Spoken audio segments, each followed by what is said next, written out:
Hey guys, Ciel to ng Travel with Chel. At nandito tayo ngayon sa Camp Reyes ng Mount Apo for Travel with Chel to Mount Apo Wave 4. Ang gagawin natin ngayon, shoe check natin yung ating mga joiners at titignan natin kung ano yung suot nilang sapatos for this hike. Hi Jeline, shoe check tayo. Sige, Sir Yel. Anong shoes mo, Jeline? Quechua, Decathlon po. Okay, nice. Ilang taon mo ng shoes yan? Bago lang to, Sir. Bago lang. Okay. Kumusta naman? Okay naman po siya. Na ano naman.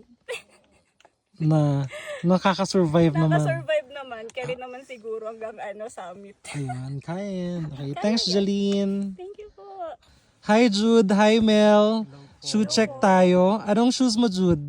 World Balance po, hindi ko na alam yung unit. Saan mo nabili? Tugigarao, Tagigaraw, SM? Robinson yan. Ah. Noong January lang nabili.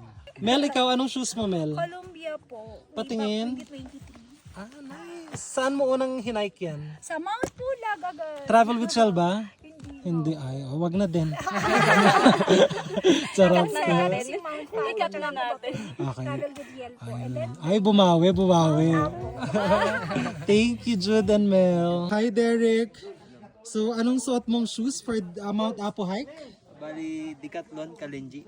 Tingin nga. Ayun, ala, grabe, ang linis. 2 days na nag-hike to, ha? Kakabili mo lang? Tagal na.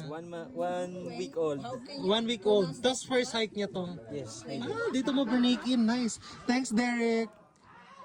Hey, Ali. Shoe check tayo. Anong suot mong shoes? K-Swiss Tubes Edition. Oh. Ang dumi. Sa mga anong bundok mo na nagamit yan? Marami na. Purgatory, Ugo, Pulag. Ano ba? Kibungan. Kibungan, no? Tapos ngayon, Mount Apo. Apo. Nice. Next, giting-giting.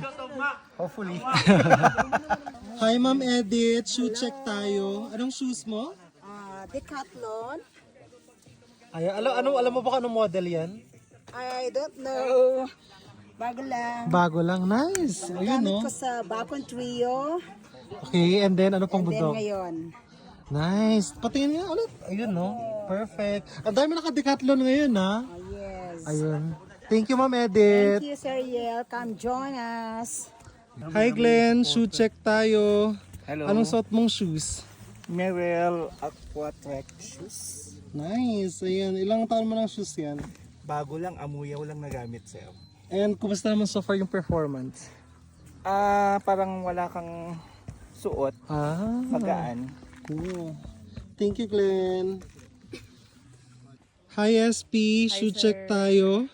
Anong shoes na suot mo ngayon? Ultra Olympus 5, sir. Tingnan nga natin. Nice. Ganda ng kulay. Favorite combination, purple at saka orange. Ilang months mo ng shoes yan? Last year lang. Last year ba? And kumusta naman so far? Okay naman, sir, yung grip. Okay yung grip. Naman, opo. Ayun, perfect. Thank you, SP. Hello, Doc. Shoe check tayo. Anong suot mong shoes? Merel na ilang beses akong sumempla. Tingnan. Ayan. So, ilang taon mo ng shoes yan? Medyo matagal na rin dahil dun sa mga bundok. So magre-retire na siya. And, so, ilang beses ka sumempla sa shoes na yan? Marami na nga. Siguro mga 20 times. So, hindi mo to i-recommend sa ibang hikers? Hindi. Sorry, Nerel. Thank you, Doc. Okay, thank you. Hello, Josh. Hi, Sir Shoe Yan. check tayo. Anong suot mong shoes ngayon? Ultra Olympus 6. Tingin nga. Ayun, oh. Ganda. Ganda rin. So, ilang months mo ng shoes yan? Ilang years? Last year lang siya. I think 3 beses ko lang palang nagamit. And kumusta yung performance naman ng shoes? Maganda, wide toe box siya. Ultra. Nice. Thank you, Josh. Thank you. Okay guys, so shoe check natin yung sarili natin. So ang suot natin na shoes ngayon dito sa Mount Apo ay ang Salomon Elixir Mid-Cut. Ayan siya. Dito actually natin sa Davao to binili last year.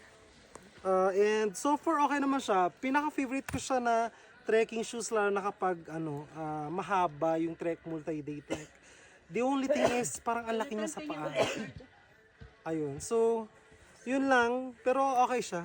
Okay yung grip, okay yung comfort level, and yun, I highly recommend the shoe to to all the hikers out there. Yun lang. Yan ang shoe check natin dito sa Mount Apo. Travel with Shell! Bye-bye!